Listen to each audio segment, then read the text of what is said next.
All right, all right. Good evening. Hello, everyone. I think it's time we got started. So, I'm Hillary. I'm your facilitator this evening. I see a few familiar faces. Welcome back. For those of you who've already been a part of our party, thank you for coming again. I hope you get more out of this event as we grow. Just a little bit about Fashion Bites. For those of you who haven't heard me go on and on about this before, as we know, the fashion industry is very tough. And it's even harder when you don't have the right support around you. So I think from my own experience, and I might be wrong, a lot of creatives don't share. They don't share their information. Maybe not all of them, but maybe, I don't know, 99.9% of them don't share their information. Fashion Bites is a community, a safe place. We believe in connecting, collaborating, and sharing. That's the purpose of Fashion Bites. You have several ways to contact with us. You can see on the screen. You will take it away in your booklet. You can share your journey, follow us, ask for help, advice, whatever you'd like to communicate, we're here to help. Someone else might have a question that they're shy or feel afraid to ask. You be the brave one, ask it. You might be helping someone else. That's the whole point of the community. So, before we go on into the rest of the evening and hear from our wonderful experts, we have some exciting things coming up for Fashion Bites. We did an article about sustainability, and when you have the opportunity, you can read it on the club's blog, the Hospital Club blog. It is public, you don't have to be a member. You can read our thoughts about what we feel, or what I feel mainly, about sustainability. We're also going to have a questionnaire. We're building a questionnaire on our website to see how sustainable your business is, or you as a person. So stay tuned for that. You have to be registered, FYI, connect with us so you stay informed. This is the 4th episode within the Fashion Bite series. It is a massive, massive topic, sustainability. We are going to have a healthy dialogue. We're not going to solve the issues. We're not going to solve the crises or what have you. But I think being here and sharing and having a conversation is a great way to move forward. Just briefly about the night, I'm going to yammer for a few minutes. And then we'll have our panel come up and we'll have a conversation. I do like it to be more informal. I'll have questions. The panelists in the beginning, they'll take a couple minutes, introduce themselves. It's free, and then you can ask questions and interact, please. It's not formal. Don't be shy. Do your thing, as we are. So we kind of have an absentee panelist. We came across an amazing brand, Lavari. They're based in New York. They are a sustainable fashion, at the moment, women's brand. And one of the founders, she's actually the actress in Orange is the New Black. See if you recognize her. Hi, Fashion Bites! I'm Claudine. I'm Tabitha. I'm Alicia, and we're Lavari Clothing. We are a zero-waste line of women's wear clothing that's made ethically in New York City. Check out our website at lavariclothing.com. And check out the next video that tells you a little bit more about what we do. Yay! Thanks, everyone! I was quite blown away by how they produce their clothes, which you'll see in the next video. We really think that they are the ones to watch with regards to sustainability. We also did like a fun little interview with them, and that's in your booklet, so you can read it a bit later. So let's see what they have to say.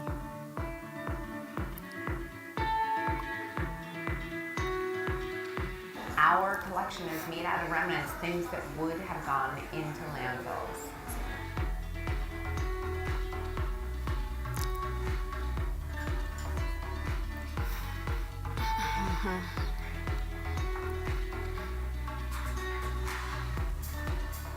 We're using everything from fish leather. It is the stuff that people usually throw away, the scales of the fish, and we've made it into a beautiful skirt. We're using a fabric called Cupro, which is essentially when you make cotton, the fibers that they usually take off, we're now making a new fabric with, and we're using remnants from that. A bunch of the pieces are being stained with rust, which is something we also usually think of as refuse. And all of the little scraps from all of these remnants are woven together to make a final piece that you'll also see in the collection.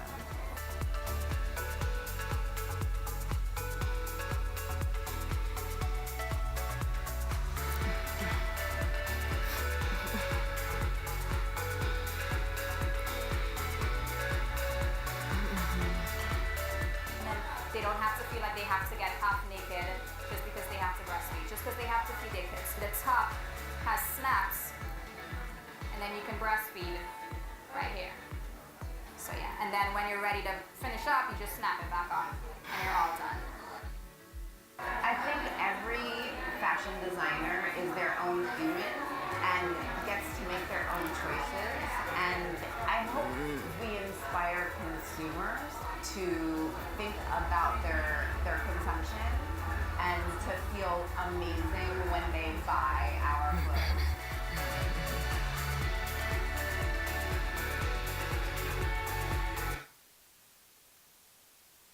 Right. So we thought that it was an amazing brand, one to watch, and they're really, really a great, strong team. Now, this leads me into our own sustainability model. Our sustainability model, if I could say the word, falls within our consultancy department. We generally don't engage within the module until we undertake a complete business analysis. There's no point in implementing new ideas being sustainable if you're poorly run unsustainable business. It's always a good idea to look at the foundation of a business before implementing new procedures. It's also important to do it from the bottom up, creating a strong foundation, structure, and culture within the business before implementation. Also, as the months and years go by, the foundation, of course, needs to be consistently revisited as well as move forward with growth. Of course, business, it doesn't grow, it cannot grow within a barren environment. There's several consultancy techniques that are out there. Oh, my throat is very dry. But we use a combination of value-added management, scenario analysis, and a various financial models as well. Now, because sustainability, as we know, is quite massive, we've decided to use or split it into two main areas, sustaining fashion and fashion sustaining.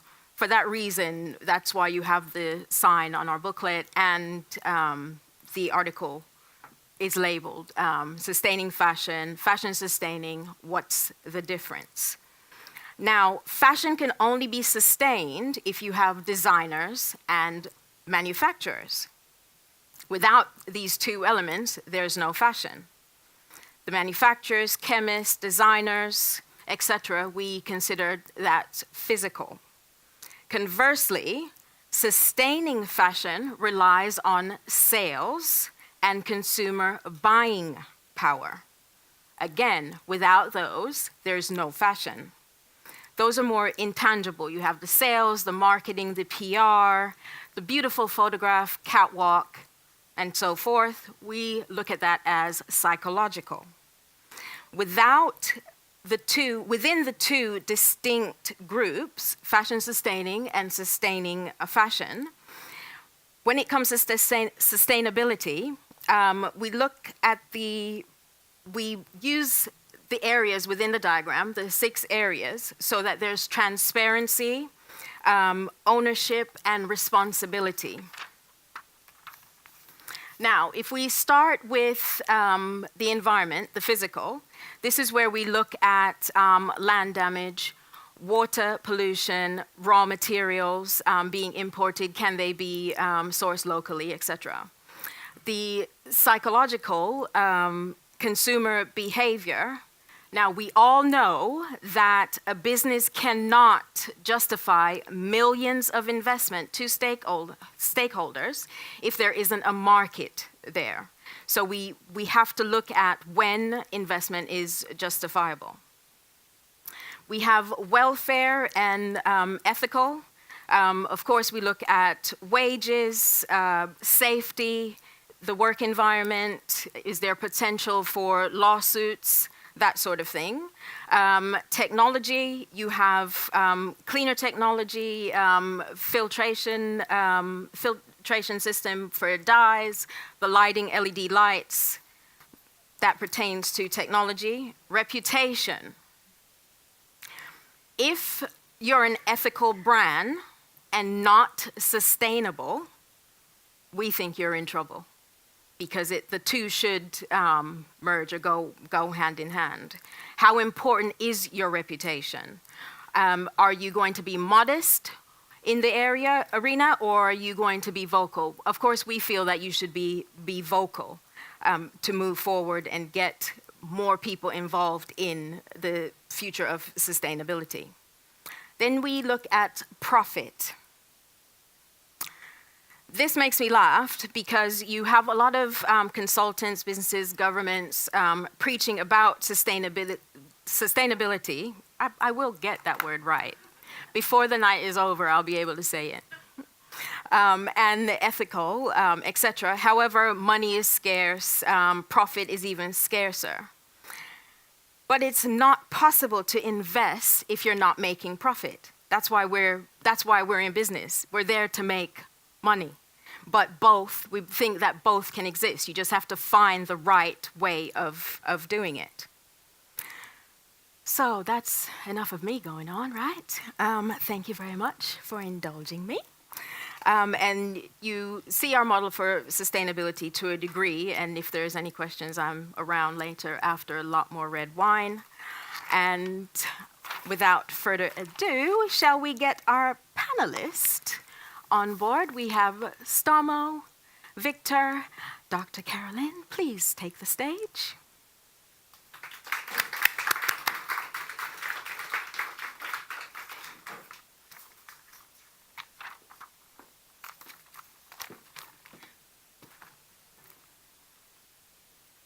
Oh, I don't know. Where are you sitting now? Oh, I'm sitting on the end here. So I'm sitting here. Yes, please. Thank you.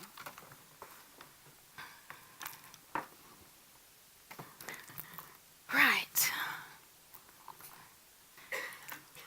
So while I have some water, please take a couple of minutes to introduce yourselves before I'm going to maybe play devil's advocate and ask some questions or whatever, but it would be great if we just have a conversation. Everyone can jump in if you have questions. Let's just make it a really interactive dialogue.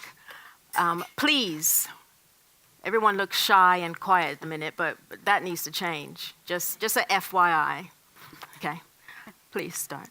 Hello, I'm Stamo. I'm very happy to be here. I have been in fashion for 30 years.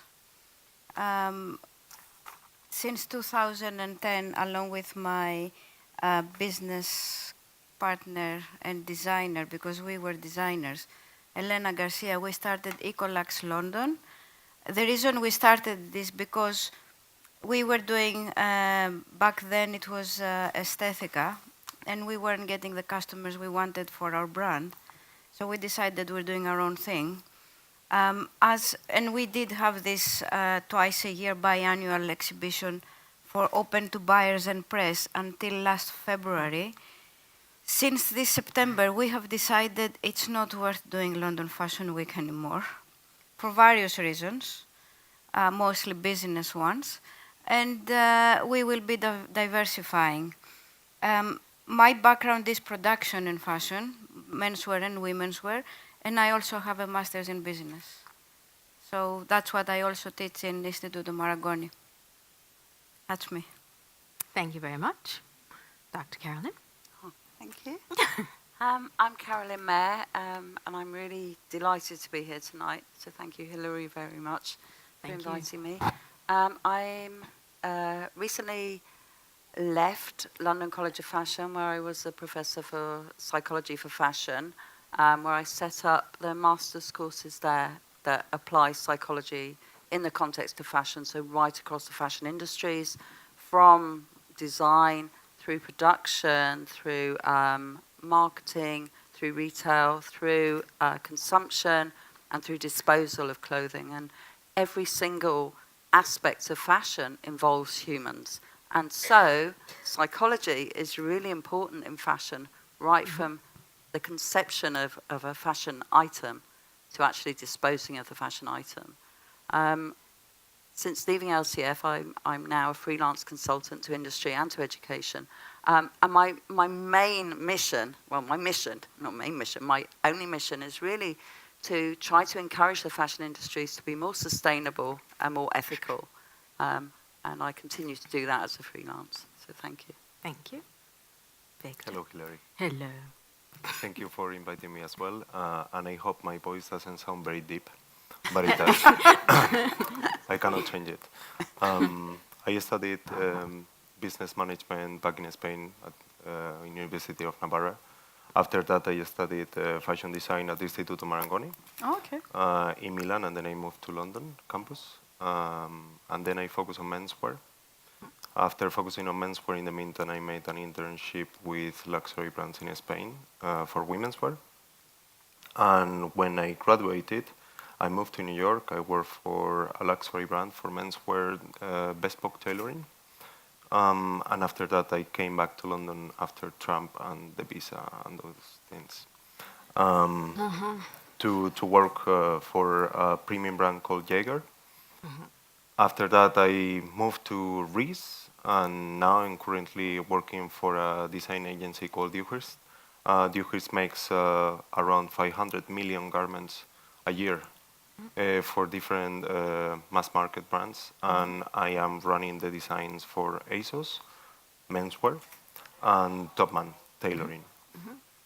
And the reason why I probably have something to say about sustainability today, I'm going to try to avoid the word sustainability because we are going to say it a lot of times, so I'm just going to refer And I to can't say it, sustainability. so that helps. And you can say it. But the reason is because mass market and sustainability doesn't work quite well. So you have to make it work in a way to make business. And at the end, mass market is business.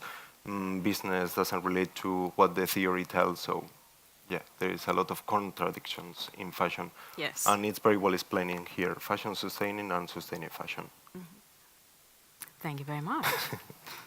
Right, so, Stella. Now, with Ecolux, you stock ethical brands, sustainable brands. How do you determine, what's the process? Do I just come up and say, oh, I'm sustainable, can I get into your boutique? That's Or how it is there- starts. It's over the years we've come across a lot of brands, and some of them have actually become long-distance friends. Okay, It's a process, and everybody is judged by their own. It's very difficult to say. You know, you could be ethical, but not organic, sustainable. But you know, it's a very difficult process. Everybody's judged by their own merit. So we kind of have a questionnaire. We have a Skype conversation. If I'm still in doubt, I might ask to look at some products. and that's how it goes. And Okay. we have redefined sustainability. In very few words, we go for people, planet, profit at this stage. Like you have to have healthy and happy people living in a clean environment, and at the same time, you have to have a sustainable business in terms of the financial. Right. Otherwise, there's no point. Exactly. So that's how we would judge it. So so you don't ever like fly anywhere? Is everything in the UK, or what countries do you deal with outside? Pretty much all continents. Okay. Australia is big on sustainability, believe it or not. Okay. But we used to have lots of exhibitors from Latin America. We used to have lots from Asia. An example for I would normally look at the exhibitors I want, and I would invite them, and that's how it starts the conversation. Okay. So I'm forever looking on the internet or asking people, and through the college, which I at the Instituto Marangoni, we have lots of students, international students, so I can always have a conversation. What about this? What about that? I do believe that sustainability is nothing new. It's been around Of for course. thousands of years, you know. An example, I had a brand from Cambodia that I liked. So I said, would you like to come to my exhibition and showcase in London? That's back in 2012. So we started the conversation with them. They had really nice products. And, we get to the point where I said, okay, they can't come, too expensive. Send me your brand, send me your marketing material, we will sort it out. And then they said, you know what, we can't send it because sending DHL is $25 and we don't have that money. What? Yes. And then I was checking, and then the rent was something like $15 a month. So for them, it was a huge expense. So I said, can you please send me the stuff, and I make sure that by the end of the exhibition, I sell it, and I give you your $25 back. Oh my goodness. Yes. That's disgraceful. But it is Yeah, what it is. what can you do? Yes. Yeah, it is what it is. And they came, and I put them in my exhibition for free. And we have a relationship with these people since 2012. Now they send me stuff, I sell them, I pay them back. I've never seen them. Wow. Yes, and I have lots of brands. I have lots of brands that we work like that. Like when we have a pop-up shop, and I know, okay, this would work well. They send me stuff on a sale or return. I sell something, I pay them. Yeah. So it's a very good relationship to have. Excellent. Thank you very much. Victor. Tell me. Now, with Dewhurst, it's a full supply chain Yeah. and manufacturing. Who determines what's ethical and what's sustainable? The market. What, And by the market, Yes, by the please. market, I can ask this question to the public. How many of you, and you can raise a hand, buy in Primark? buy in Primark. Primark. Primani, come on, guys. ASOS. Well, when I say ASOS. Primark, I can say ASOS, I can say River Island, Next, New Look, Topshop, Zara, all of them. Well, no, not you. All of no, them- not you, Denise. No, I mean, We know. I could see the hands raised. Okay. Okay, they're shy So- for No, now. no, it's fine. Drink up, and then you'll, not be as shy. So Okay. that supports the idea of why the market tells you what. So sustainable in the mass market is about percentages. So what can be sustainable for the mass market? Sustainable is not about what the factory is. It's not about what the product is. It's not how you make the product. It's not how you even design the product. It's how much percentage of sustainability this design has, enough to be approved by the government and go to the mass market. And a part of that, the price. So it's all about the price at the end, and the price is determined by the customer. So at the end, how much sustainability wants the customer to be on that garment? Well, it depends of how much you pay.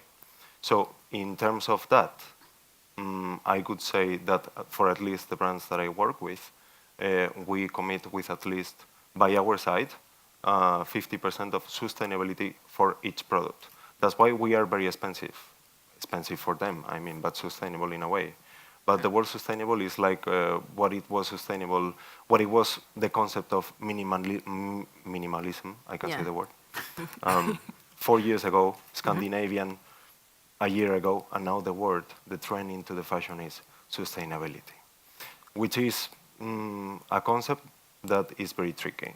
And for the mass market, it's given by the customer at the end. So I think I can answer you a very wide terminology for this, but I think I answered you enough for the Okay. moment. Okay, fine. Thank you. Um, um, Carolyn, now, is it subjective? How do you look at it from a psychological point of view? Because as Victor alluded to, trend, to me, it also seems like a trend.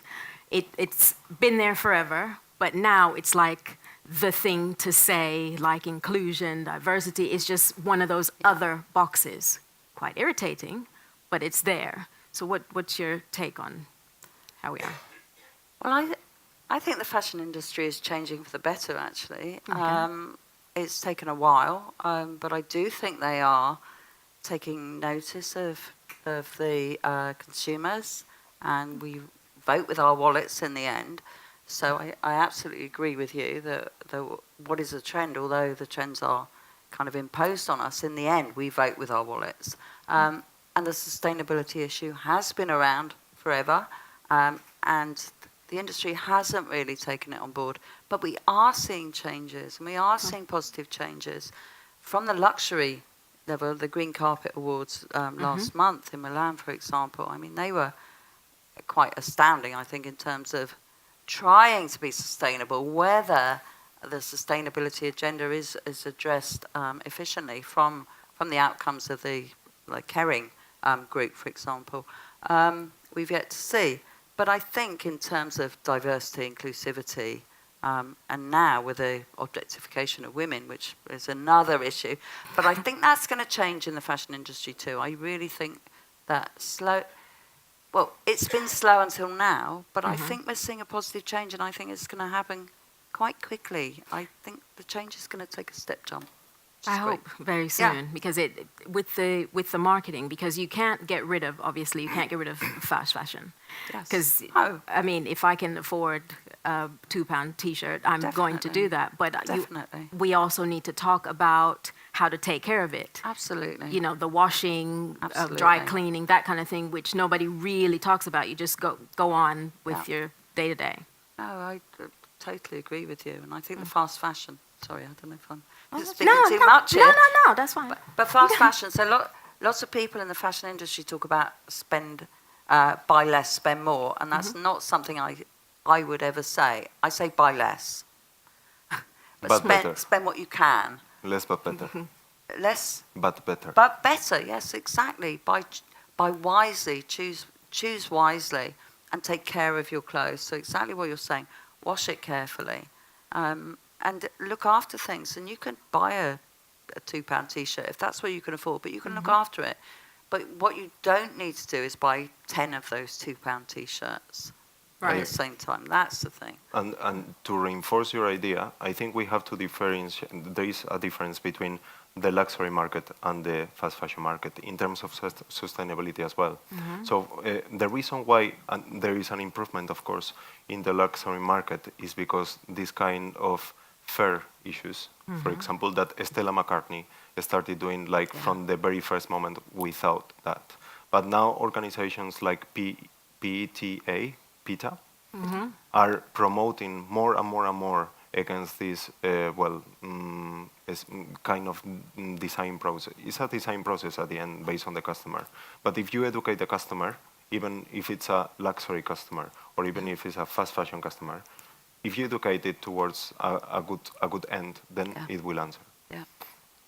So that on one hand, but on the other hand, the fast fashion, one of the problems that it was in there was the production, how this is produced. And that's one of the reasons they are now more concerned about how they produce, because they use it bad, and some of them good, but they use it as a tool of marketing. Right. Yeah. Right.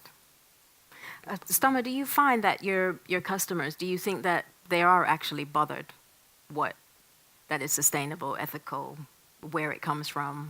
Does anybody actually care? At the higher end of the market, no.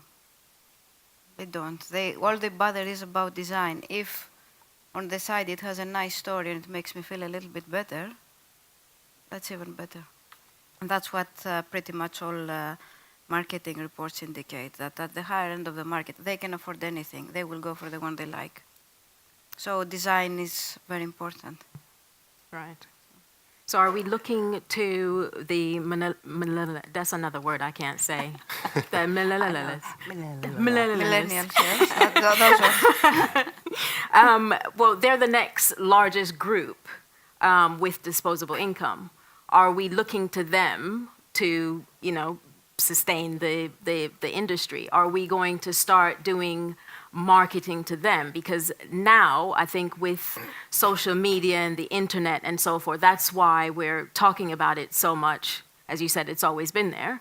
But are we going to somehow, it has to be within the marketing and PR, because it has to get out more. How do you guys see this going It's forward? already started with the millennials. But They're pushing them towards something fashionably sustainable. I have a point with the millennials. And the point is, the millennials, they have a total spend a month, let's say, for what they can afford as fashion. Yeah. Right. They have to they are very organized in terms of rent, in terms of food, in terms of public transport, whatever. They live with that monthly. And they have to spend a little bit or save a little bit for this. So if they have to save something for expenditure, are they going to spend it for buy less but better, or for buy as many looks as possible? And then you have to differentiate. There is a difference between that millennial eco-friendly or sustainable with a consciousness of buying good quality, or you have that on the other hand, the other consumer willing to have as many looks as possible for many different situations, social situations. And I think we are forgetting a big market out there, because if you think about it, the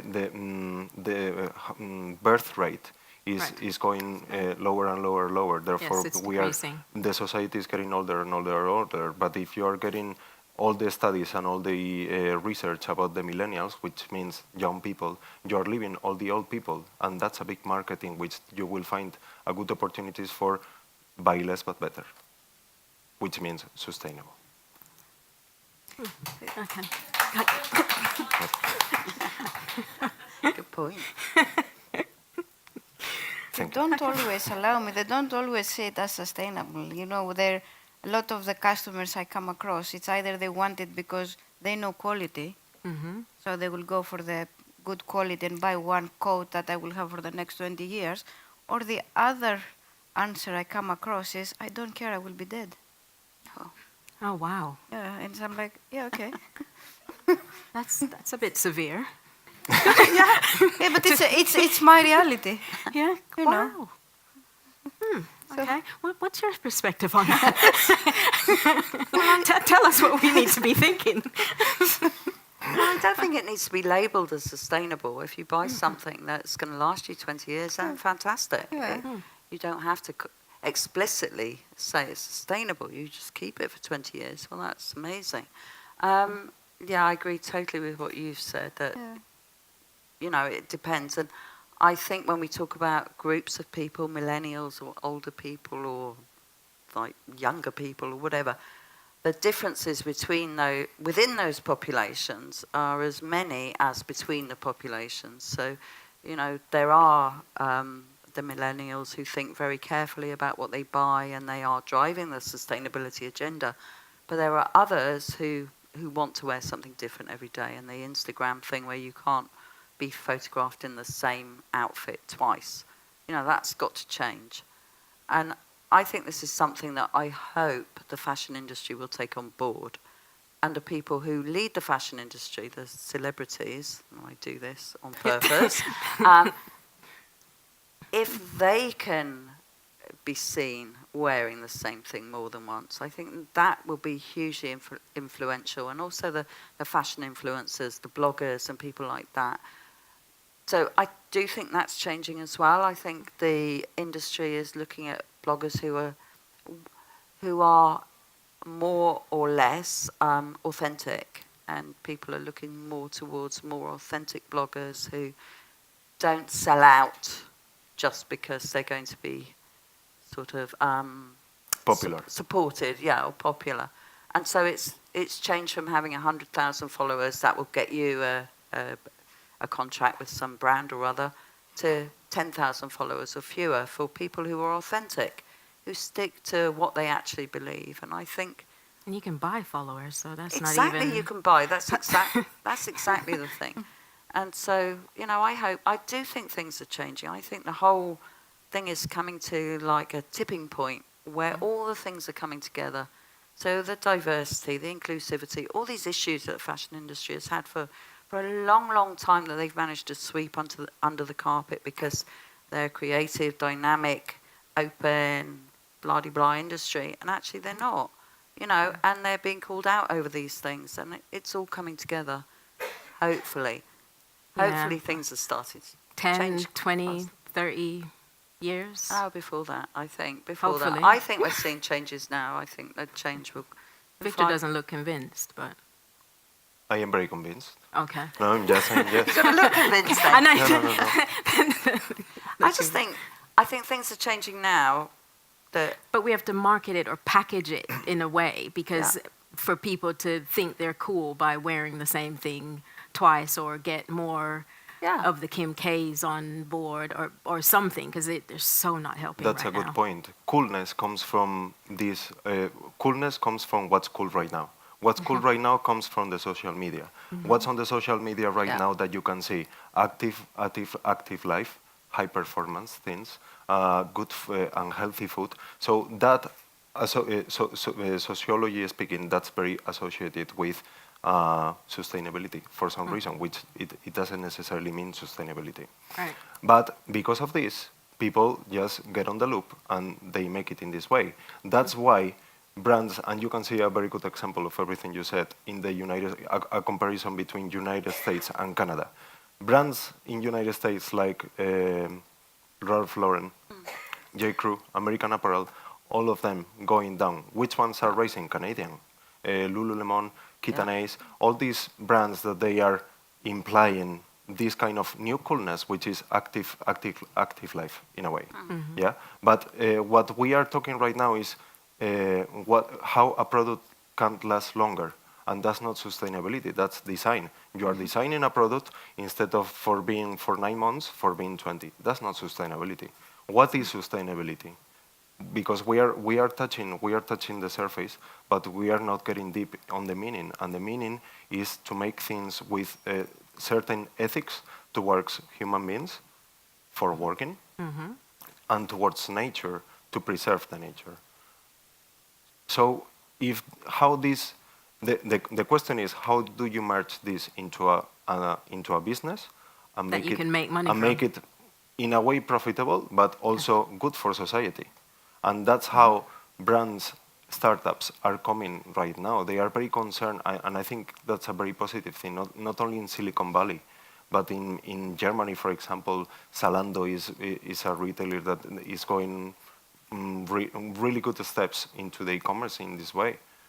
So yeah, I think there is like not a trend, but a reason to, I mean, if I die tomorrow and I know that I'm doing the right thing, okay, I'm fine with that. At least I tried. And there are people on my back trying it too, so that's good. Yeah, I think if people start looking at it, because we believe, Fashion Bites anyway, believe that it's the next multi-billion-pound business or dollar industry, and if you put it in a way that people can actually make a profitable business by thinking about other human beings in the world and the da-da-da-da-da, I think we'll have more chances of it, stepping away from being a trend, but being a part of what we're supposed to be doing. Definitely. Anyone agree? Hi. Oh, can we get a mic, please? No, you won't. One moment, please, caller. And please, guys, please let it be interactive. Don't be shy. I mean, Hello. hey. Hi. Hi. So I've worked in the fashion industry for about 7 years now, and I style clients, just personal shopping and things like that. And I know from just experience, and I've worked in older lady clothing for years, and it is a massive industry. But there is a question where some people are like, how do they know that a brand's sustainable? It's okay, because as a marketer as well, it's okay to say, right, hashtag sustainable, hashtag this, and it's like, great, they're sustainable. I can't say it either. But it's like, and then you just get on with it and you buy it because it's cool. It's everyone's doing it. But then really, what if it? I suppose it's obviously not going to be. But the question that people ask is like, how do they know that it's actually sustainable without good marketing and good kind of videos, without them actually going to these places to watch them make the garment or whatever? Yeah. How do they actually know this is a story that brands are telling the consumer, and the consumer is just being fed through? But how do they know exactly? You can put a label on it, and you can say, oh, it's sustainable. Yeah, but and it's like they don't know. and if it's just a percentage, Yeah. is it 1%? I mean, if it's half a percent, then I don't want to bore you into details, but I can if you want. Yeah. Go for it. But I will try to be precise with the answer. So, what you are saying is what Noam Chomsky used to say: if you make a brainwash and you keep and you repeat and you repeat and you repeat the idea, even if you don't show and you don't give any reasons, the people will get and understand. Okay, that's sustainable, but it's not. So if you go to the website, they have by law. It's by law. I mean, it's by law. You have to do it by. If you want to make the marketing, fine. There is no problem. You pay because you have to pay for being sustainable, and you realize on the price. But you have to go and to give all these details to the customer by law. So, what do you have to give for the customer to be sustainable? Well, in that way, nothing at all. Because how can you show? You have to show first. For example, you are making a T-shirt. Yeah. Let's make an example. A difference between what Patagonia is selling you as sustainable. Patagonia right now is sustainability. Is like the best example. Yeah. And then you have ASOS, which is what I'm designing for. So for Patagonia, you have a 26 pounds T-shirt made, if you check it, is made in Mexico. But did you check how the cotton is made for and where is produced that cotton for making the T-shirt? No. Therefore, how do you know if it's sustainable, the production of the cotton? How do you know that the people working in Mexico are having a good paid rate for that? Is that sustainable? It's not.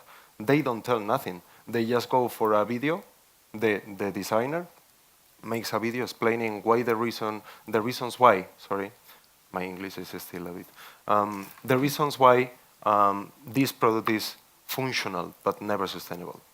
And on the other hand, a good standard for knowing what a product is in terms of sustainability is being recyclable. But recyclable doesn't imply to be sustainable neither, because if you are buying 100% cotton recyclable, how do you know how they make the recyclable product? You can't be there. Neither you have to trust. Yeah. So what you have to do is going to organizations of sustainability, and they made all these requirements. So you make a check. Do they make this? Yeah. Working ethics good? Yeah. So in a way, you need someone to trust in these matters. Yeah, because I just feel like some brands, maybe not the big ones, but they throw the word about and they throw this about and ethical and everything, but really, they're not.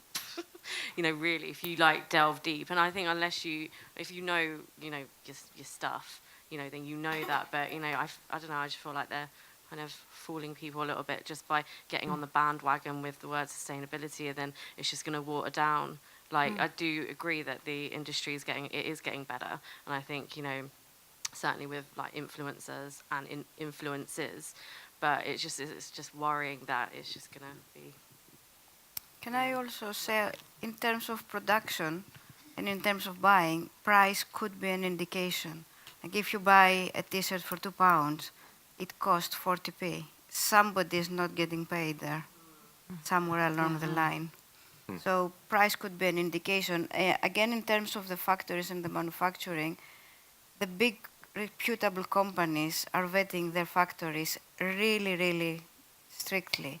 But because I come from production, I used to work for a company that used to make a couple of million garments every month to all the big brands, and then they bring us an order for 200,000 pieces in the factory, and then we outsource.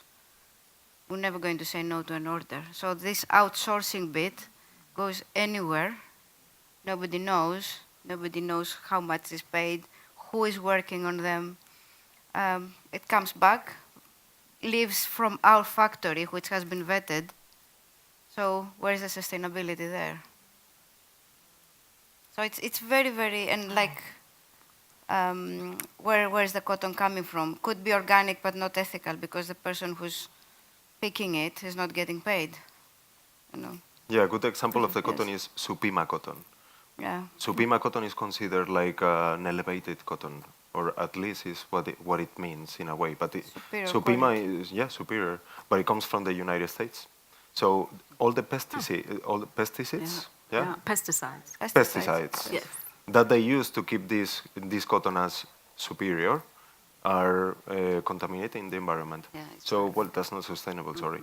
But a good example, so I think sustainability needs to go on the hand with transparency. Because if you mix both, then you have to show Right. the reason why, and you also show the price. So trouble solved. If you go sustainability with transparency, as a good example I have in my mind, Everlane does, you have it. That's success, and that's how you have to go through. Everlane is amazing in his social media. You can follow them. They even can tell you how to buy a pan, because they are very transparent and very extremist in transparency. But that's necessary to be not a profitable brand, but a sustainable brand. But you've mentioned ASOS quite a bit. What about Topman? How are they? Well, Topman right now, they are not experiencing Topshop are not experiencing the best moment in the market. Therefore, they are a bit down. Therefore, they are following the market. Therefore, they are, following what ASOS does. I hope, is someone working in Topman here?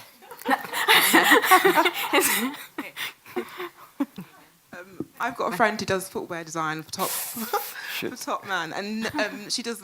She goes to China and Asia, goes all to the factories, and it's shocking. Their ethical team. There's 4 people on the ethical team in general for all of Topshop at the moment, and so my friend's going around, kind of relaying information back to them, being like, "Hey, this is ethical," like that. So basically, it's a bad show. It's rubbish. They haven't really got their boxes ticked, but they're trying, but cutbacks, and they're not doing well in the market. So sort of the ethical team has gotten smaller and smaller and smaller and smaller. So Yeah, they are not experiencing the best moment. But in comparison, I can speak about what ASOS does. I went recently to the Shanghai Textile Fair, and which is the biggest one in the world for the fast fashion.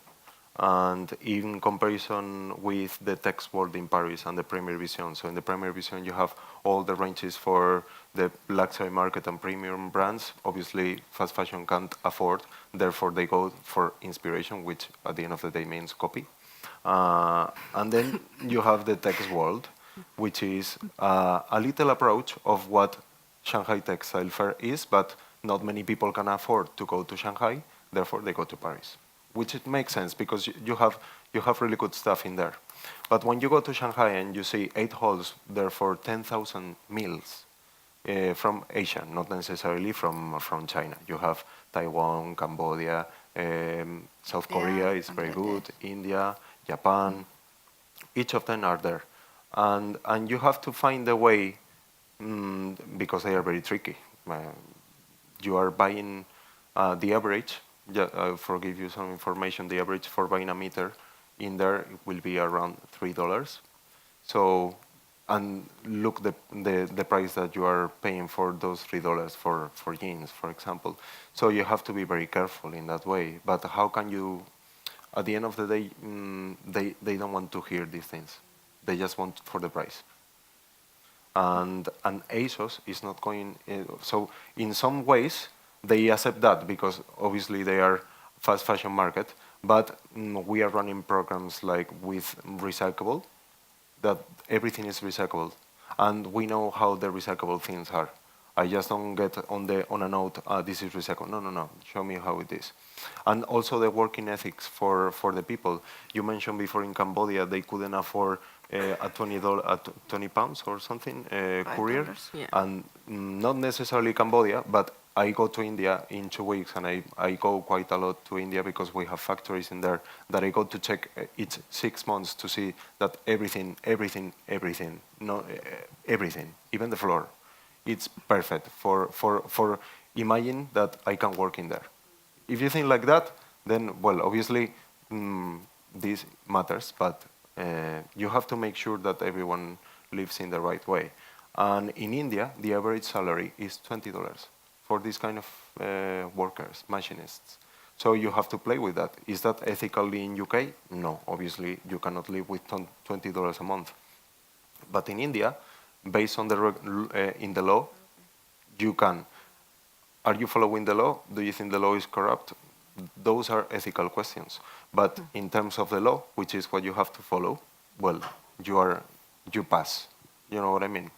So I think I'm answering, and I don't want to speak too much because I'm sure you can. No, it's fine. We have another question. Please feel free. Just Hello, I'm a dialogue. fashion student, and though I haven't been working in fashion, and still, you talk about sustainability, and that's the real thing I want to do. That's why I came here tonight.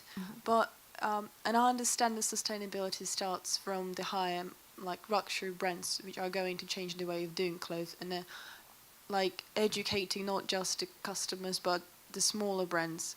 But obviously, and hopefully, it will go towards the trend, and if it will go massive and viral in the market as a fast fashion market, sustainability, it's clear for me it will happen that if people will understand, the simple businessmen who are behind the smaller like fast fashion markets, they will understand that the t-shirt with the label sustainable, it sells way better than t-shirt without the label.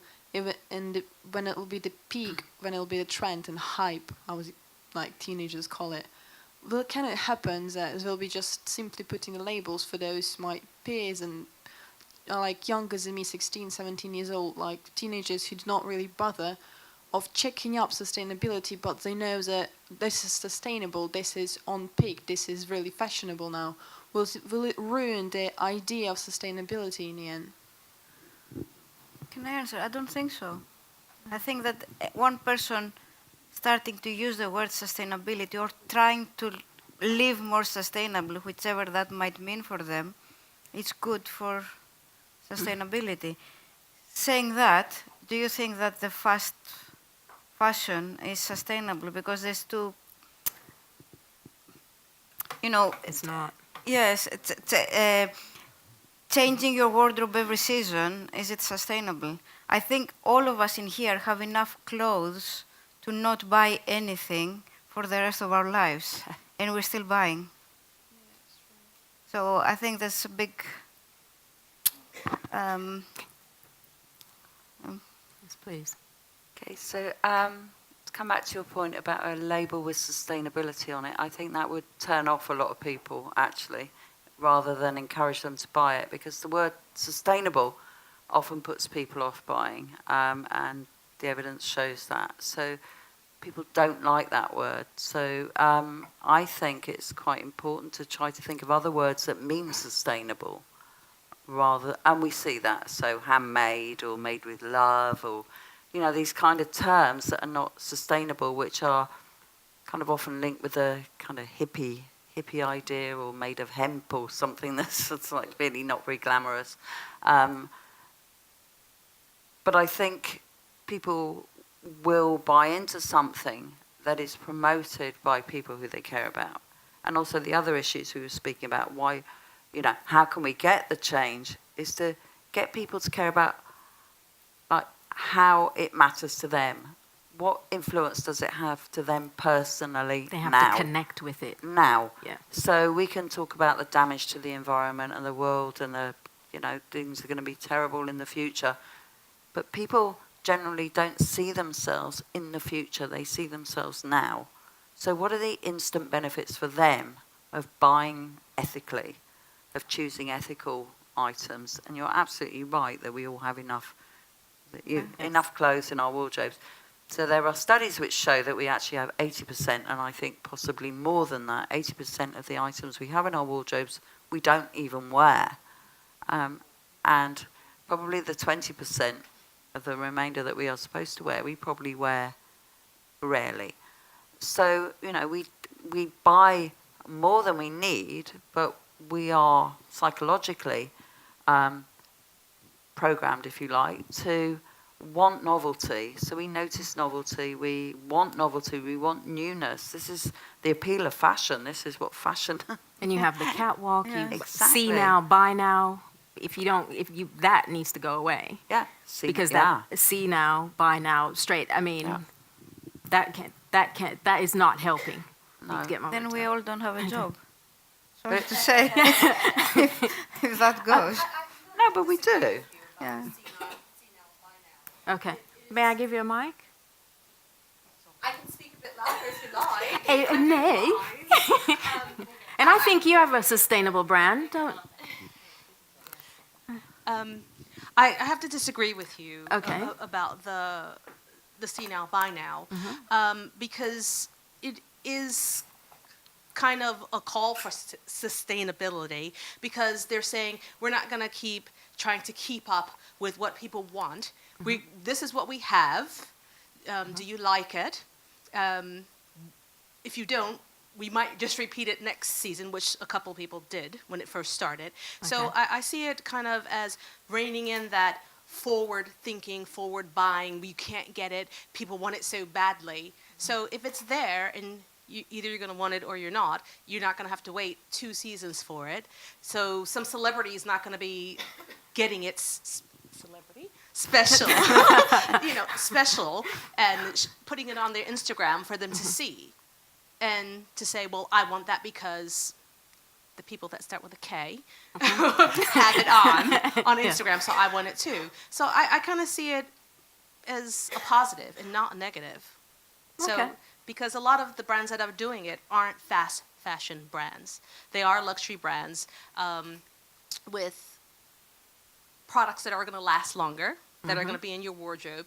And a lot of it, I don't know if you've noticed, it's fashion forward, but not so much that it's going to be... Out of style, out of season. Yeah, I didn't want to say the T word. Oh. It's not going to be... It's going to be something that you can keep in your wardrobe and wear for years. Right. So I kind of disagree. Okay, fair enough. It's allowed. Can I? Sorry.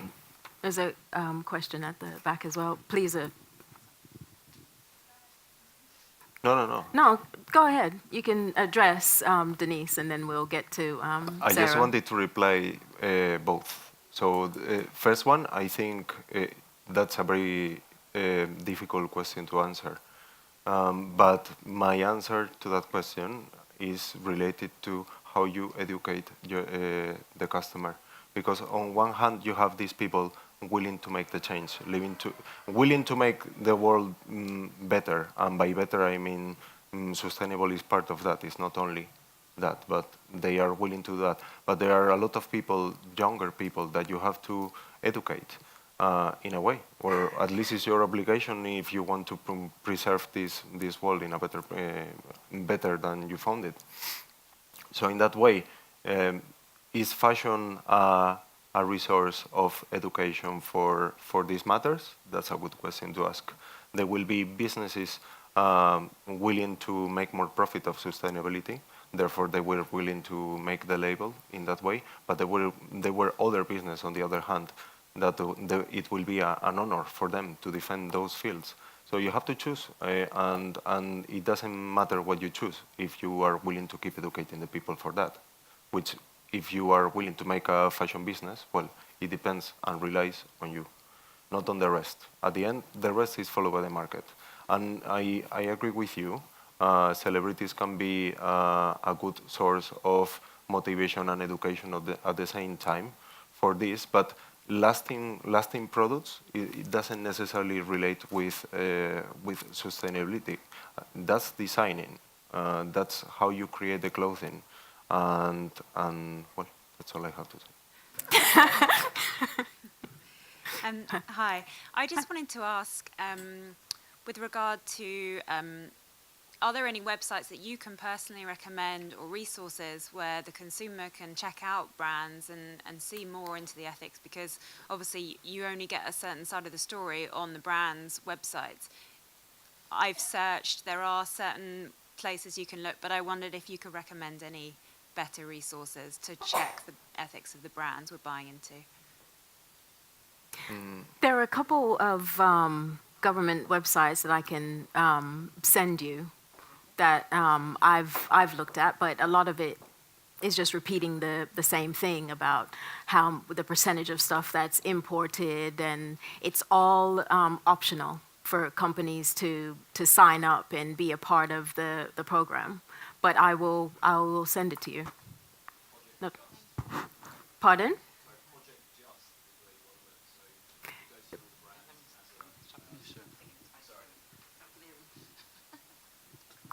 If you're looking for information on the sustainability of brands, look at a place called Project Just.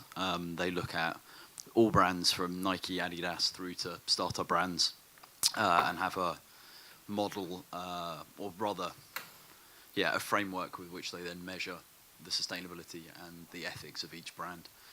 It was not particularly comprehensive a couple of years ago, but I was looking at it yesterday, and it's fantastic. So, very useful resource. While I'm walking over, I'll just say what would be quite interesting. I work for Canon, so as an organisation that makes product, there's lots of accreditations that we have to go through to even be sustainable as an organisation. So within fashion, sorry to cut you, but within fashion, is there accreditations that companies have to go through to be considered sustainable or environmentally friendly type thing? Because obviously that will drive organisations. There are, but they're very specific. So it's for this cotton from this field or from this particular material. It becomes very expensive for a company to be sustainable, to have all this accreditation.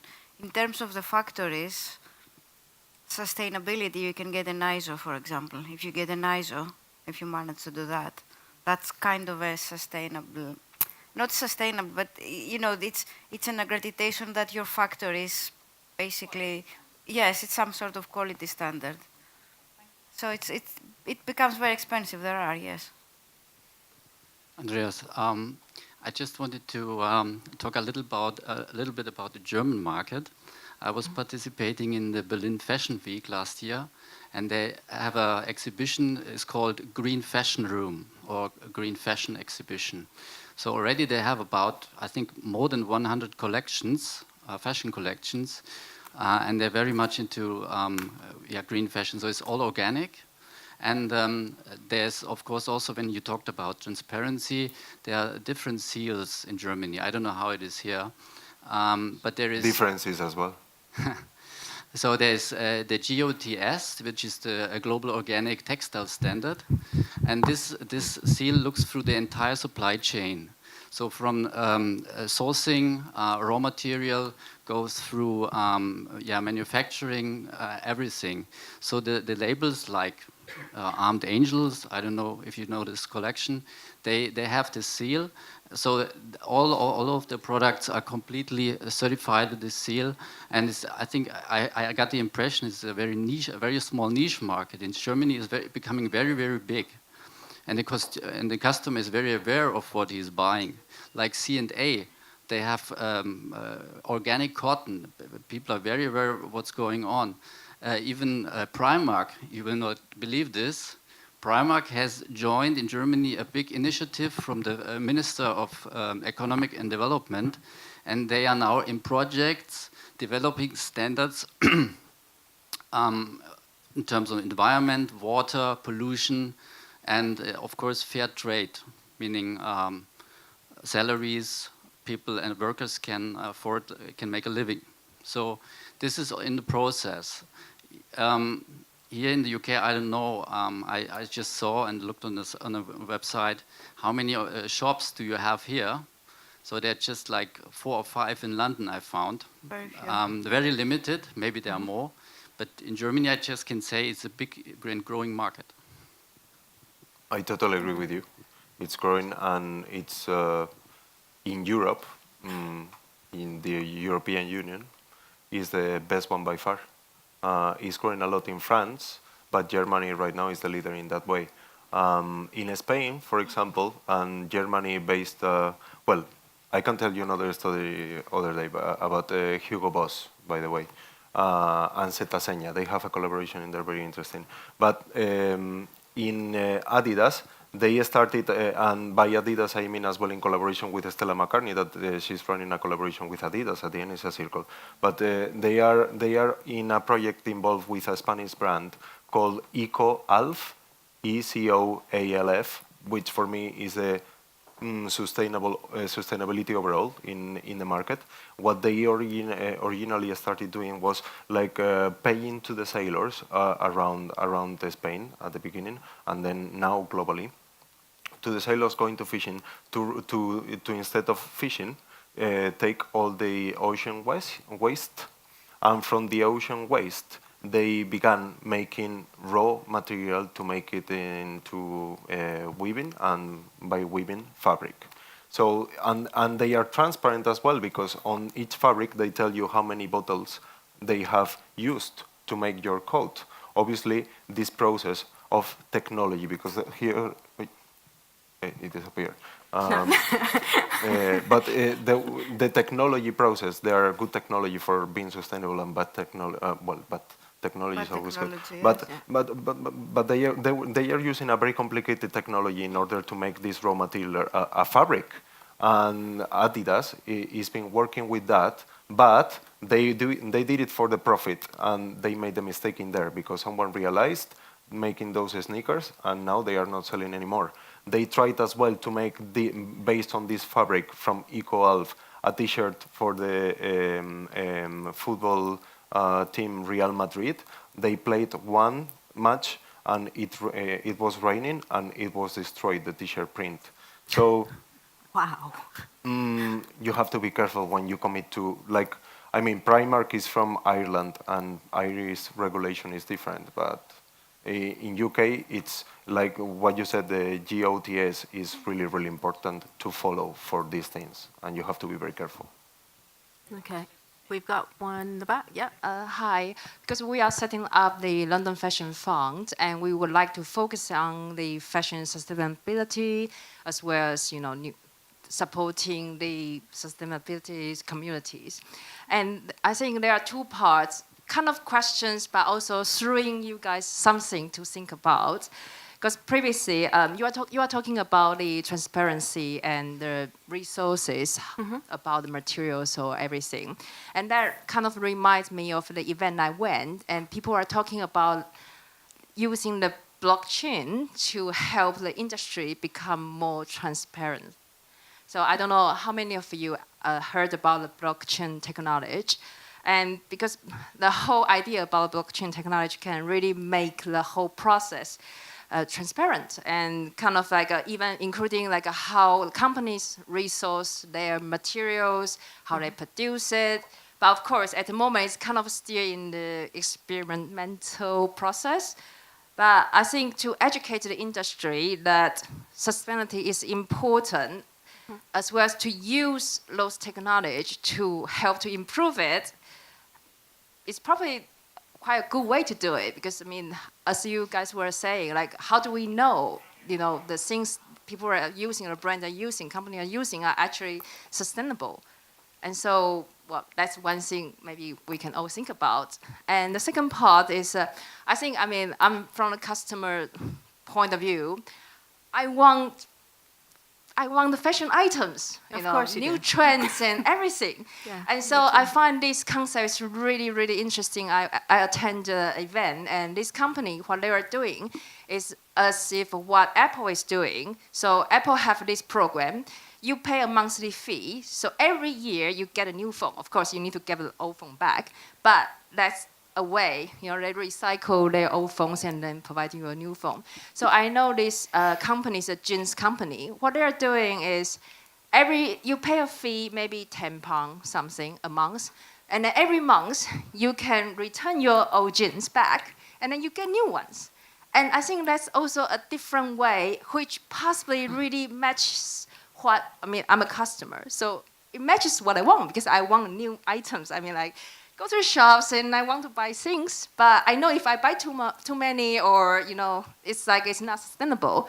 But if the companies or brands or whoever, whatever, providing services like this, it's two ways, because it has to matches what customer wants, whereas we are educating them. Sustainability is important. And so this, what the service you're describing is you buy something, try it, and then you wear it for a little while, and then you bring it back. Yeah, it's, and then someone else is going to use that. So, so it's like that's going to be a hard sell. Second-hand thing.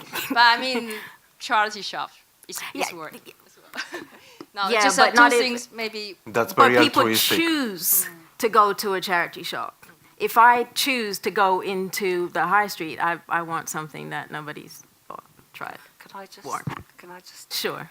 So I think this desire for something new, we can adapt that to using what we've already got, actually, and changing it in some way, adapting it in some way. If you look at the website of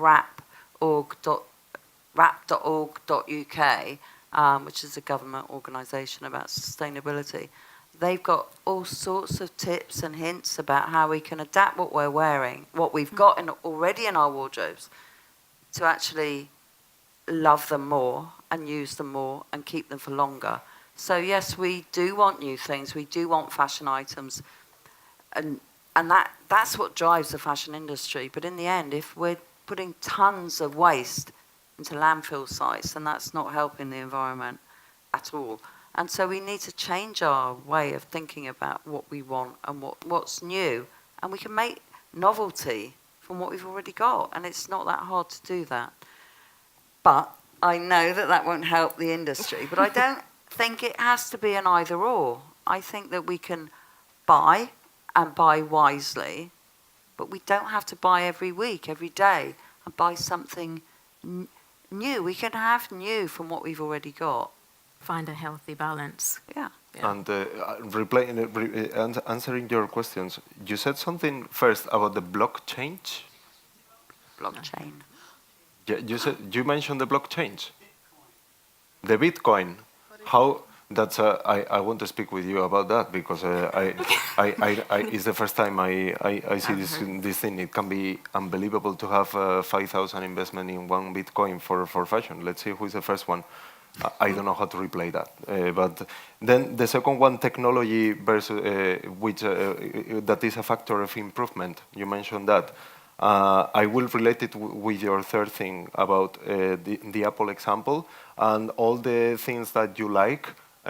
Actually, they already exist, and I'm sure you know this company. It's called Amazon. Amazon has all the things you want. They can make charity things, they can make new fashion, newness things for you. They can have all of that and merging with technology. How they merge this technology is called data collection, and they collect the database on your own customer behaviors. So let's say that you want to purchase, not even fashion, a book, and you like Nietzsche. And you start digging about what book you want to buy of Nietzsche, Beyond Good and Evil. Okay, you go for that. And when you purchase that, on the email, they will tell you, maybe you like this. And they start categorizing you as a customer, so they know more about you. Even with a Kindle, if you read a book, they will know what page you finish reading that book, even if it's the 145 out of 200.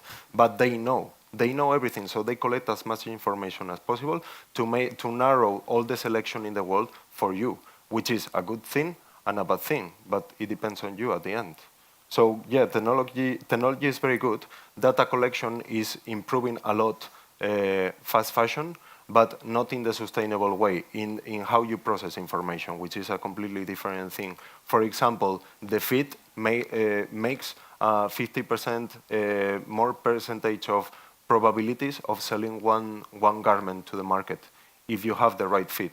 River Island is a good example. They start making a lot of data collection about it, but that's another point of discussion. It's not about sustainability. Okay. So the thing I wanted to tell about when you mentioned obviously we need to buy with consciousness and buy less. I personally believe the future of fashion is, and I know I'm very young, but my silly opinion is the future of fashion is in sharing and renting clothes. Because one of my tutors, she was saying she was very inspired by experience she's seen herself in Tokyo in boutique when she's seen two girls.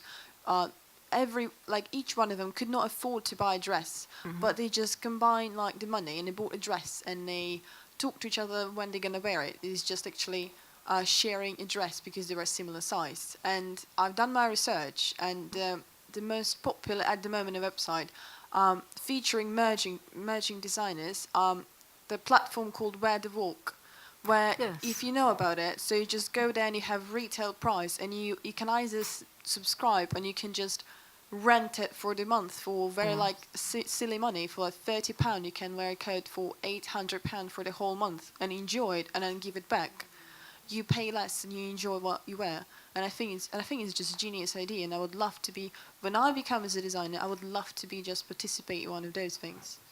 Yeah, I think that idea is good. However, I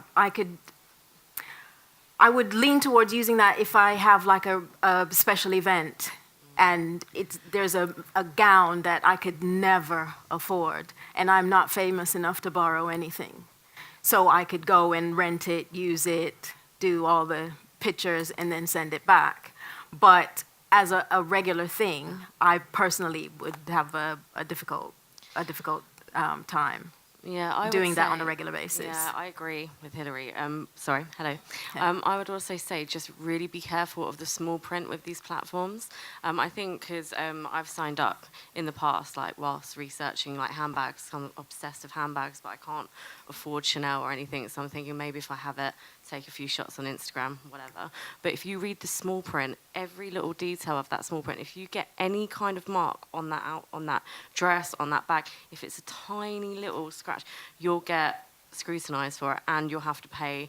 It will say it will say you'll either have to pay the full amount for the item or the full amount for the bag, and it could just be normal wear and tear. And then the pressure and the anxiety of wearing that dress on your event will ruin the day for you, even though you look good for an hour or so, because you think, oh my God, has the string come off this? Certainly if it's embellished. If it's embellished and you've got all the stuff coming off, if you go wild, you can't fully let loose because the item's not yours and you're going to have to pay for it anyway. So really, it's defeated the whole object, but you've given that whole setup money because you're trying to save money, if you get what I mean. So I'm just saying, I don't know. Be careful. Be careful. Yeah. Exactly. And I think, if you're renting an £800 item and they rent it out at £30, which is unlikely, it's going to have almost 30 wearers to reach the cost of the item.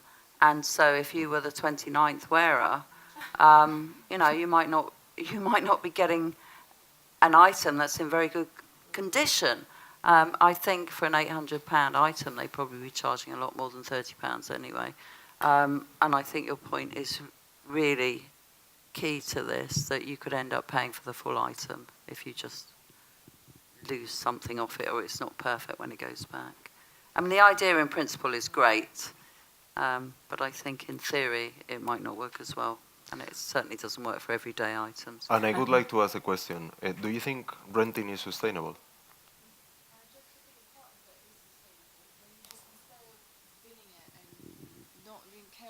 Recycling it and not even giving it to recycle, is just giving it longer life time, so you give someone else to rent. So I think for me, it's slightly sustainable, like part of it. It's more Renting, don't you think, is a way of recycling, but not recycling, reusing? It can be, absolutely, reusing. yes. Very But a reusable. solution, you said recycling. But I think this kind of renting, they always have to nurture the customer into newness or marketing to promote themselves. Like, okay, we are doing this, but we are not doing only with one dress. They will have to call, they will have to move, they will have to give newness.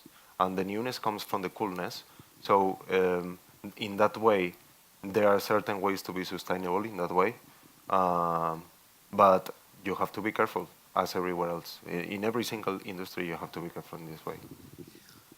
I think adaption's the way forward. About 10 years ago, I started a company customizing clothes. So people would post me their clothes, I customize it and post it back.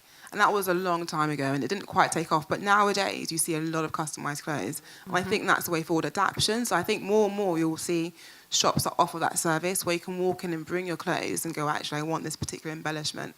And then that is a way of reusing and making it like cool and on trend without having to invest. And yeah. Yeah. I'm just going to throw something into what she said. So I don't agree. I personally wouldn't rent a piece of item of clothing, but we are in the Uber world, we are in the Airbnb world, where people aren't actually buying things and they're renting things. So I think that might be the way that things might go. Just an opinion. Thanks. I just wanted to ask Stamo why you've decided that London Fashion Week isn't for you. Because there are no sales happening. London Fashion Week is being treated both by the British Fashion Council and by the Mayor of London as an event to bring visitors to London, as a PR event for London. It's not treated as a business event. So no selling and buying is happening here. And all brands and all the projections that British Fashion Council says, oh, we're doing that millions of sales and this, they don't happen in London anymore. Where are they happening? They're happening in New York and they're happening in Paris. Or anywhere else, like there's huge Asian shows. Even at some point, Indonesia Fashion Week was falling on London Fashion Week. And Fashion Week now it's not a week, it's become a few days. And what buyers tend to do, they used to do New York, London, Milan, Paris. Now they do New York, Milan, Paris, and they order in Paris when they've seen everything. So there's no, I mean, if you want to have the PR, but it's a very expensive exercise just to get a couple of pictures in the paper.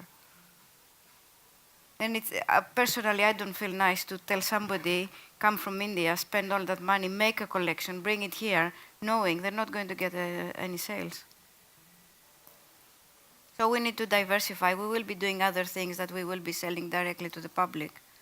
That way all the exhibitors can actually check their product in the market. And also in the UK, we're setting up something for the UK. I think that's sustaining fashion, more than fashion sustaining. To sustain the London fashion weeks in general is just a way of showing to the people what's new for each brand. But when this becomes a business, you have to rate and value the human beings working in there. And when you make it instead of a good thing, like something for promoting, not London. I could say obviously they promote London because it's in London, but they promote specific things. And you have to be part of not. You have to value what's worthy at the end of the year for a company rather than investing all that amount of money just for exposing. And that's not a guarantee of success at the end of the day.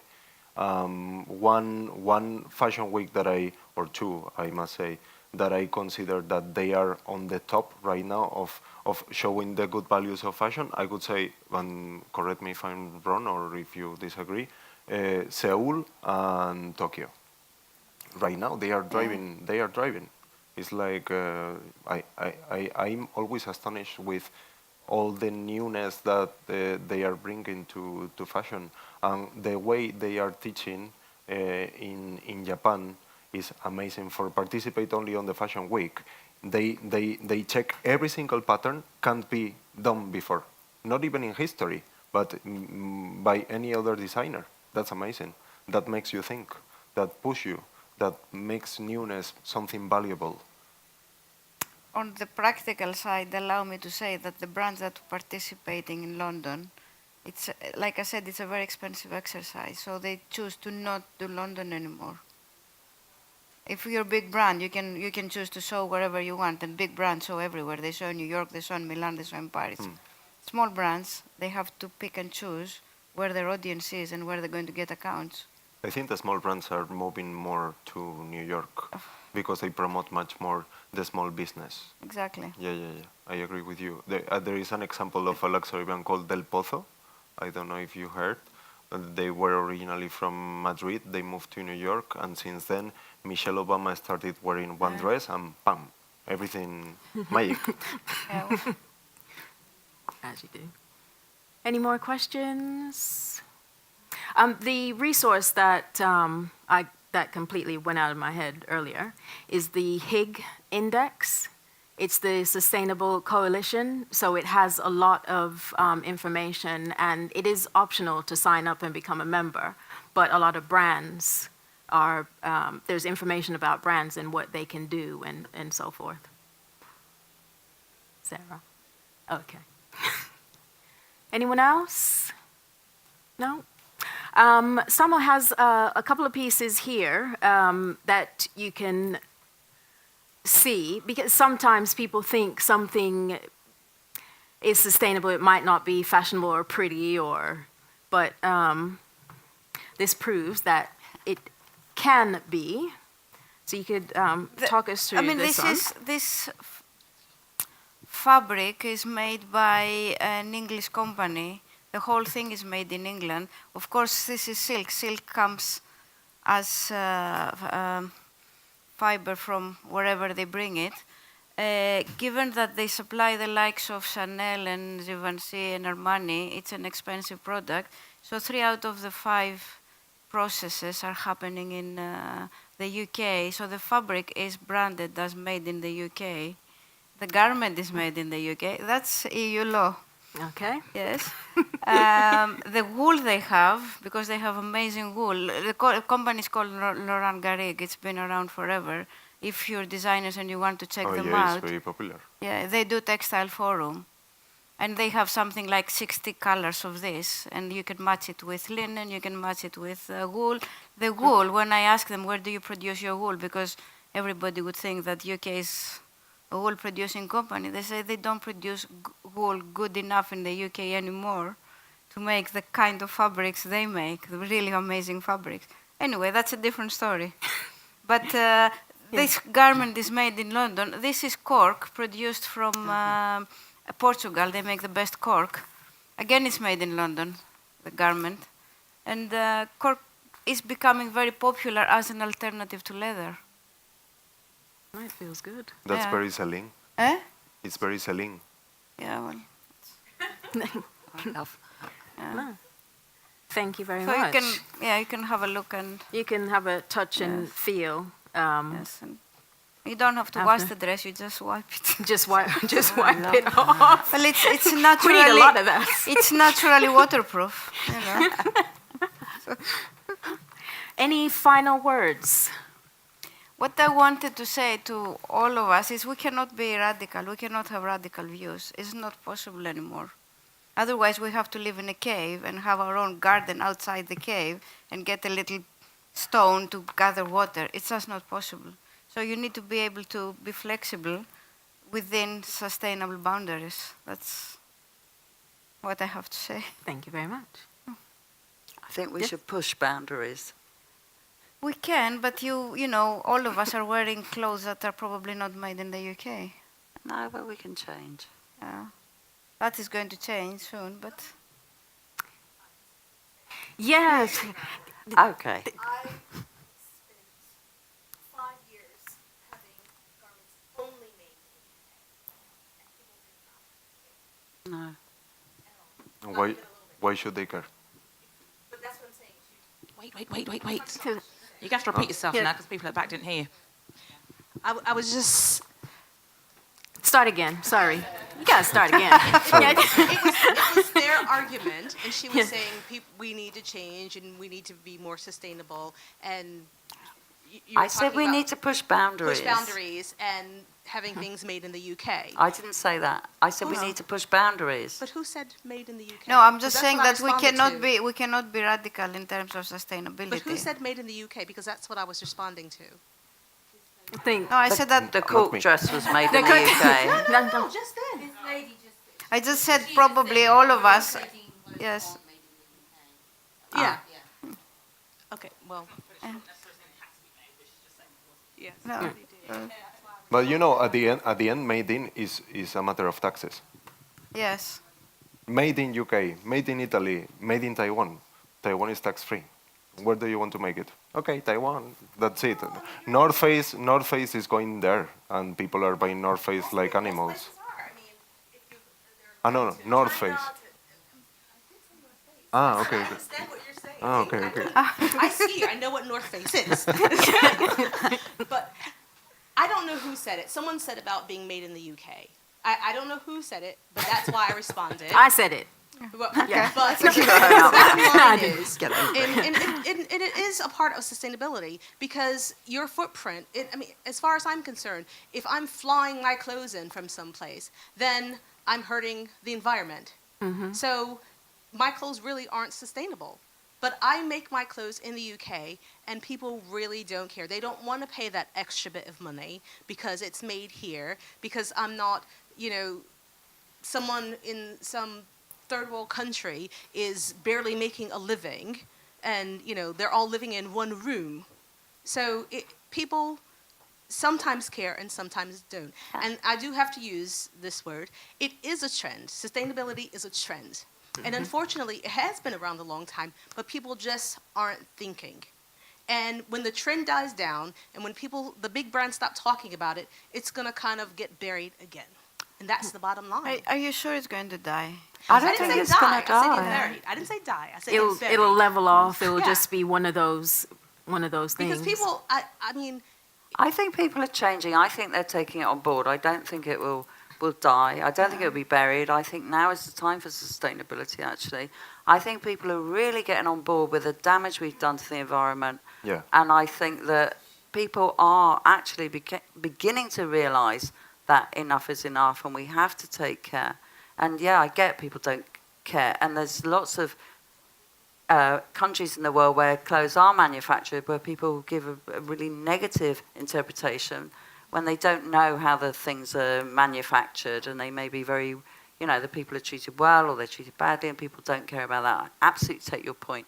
But what I care about is that the ethical standards are maintained wherever the clothes are made, created, produced, manufactured, and the way they're brought here.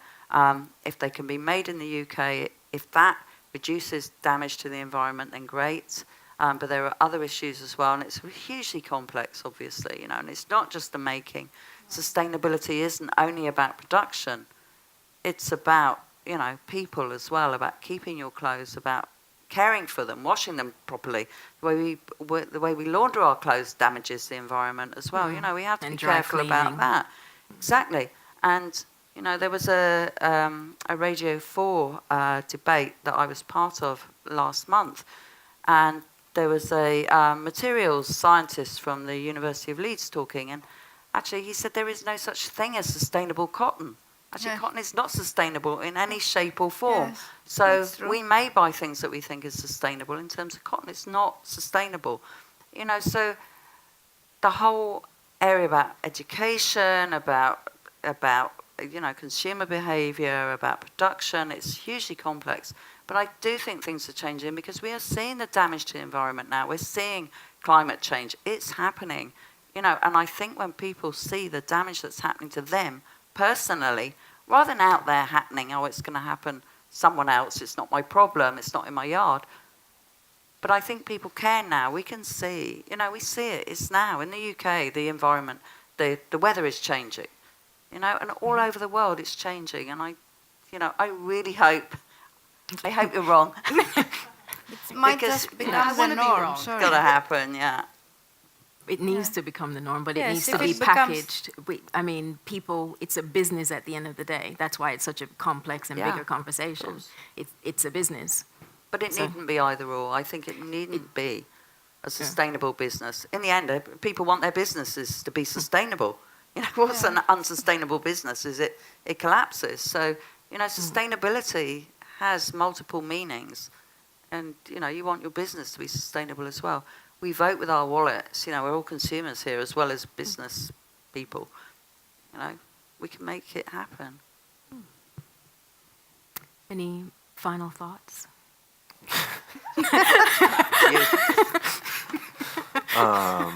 Well, I would like to answer you. I'm very proud of working in India with ASOS, and the reason why is because each time I go to the factory, they have, so there are people like they are heroes. For me, they are heroes. They are mothers and fathers that they wake up at 4 a.m. just for 3 hours drive at 5 a.m.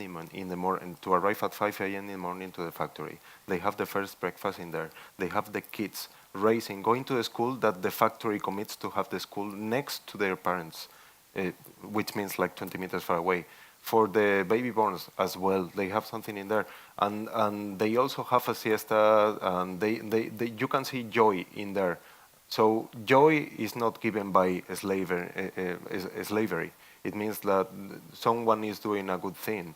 And when I go there, it's not just a show off for the Westerners and the foreigners coming to see what they are doing. No. I think that's really happening. And for me, going back to, I mean, it's a reality as well of poverty in there. $20 a month is difficult to digest on you. Meanwhile, you go to a 4-star hotel to stay because it's 25, well, 50 a night.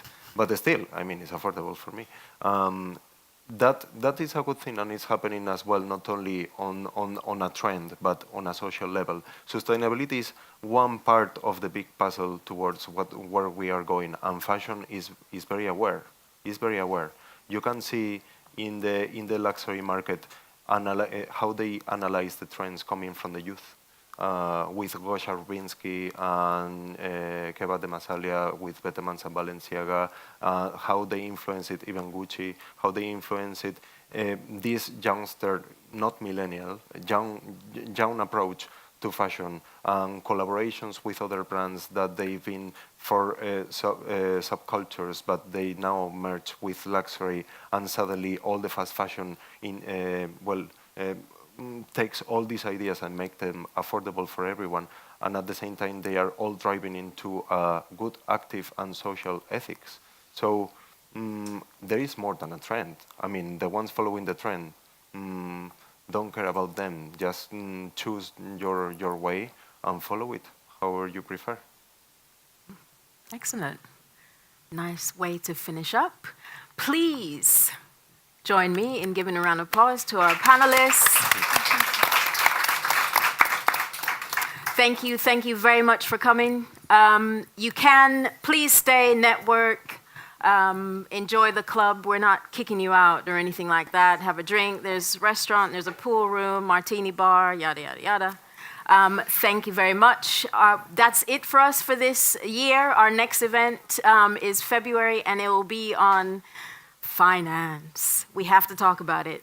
It has to happen. I chose the wrong one. But yeah. But thanks again, everyone, and have a good night.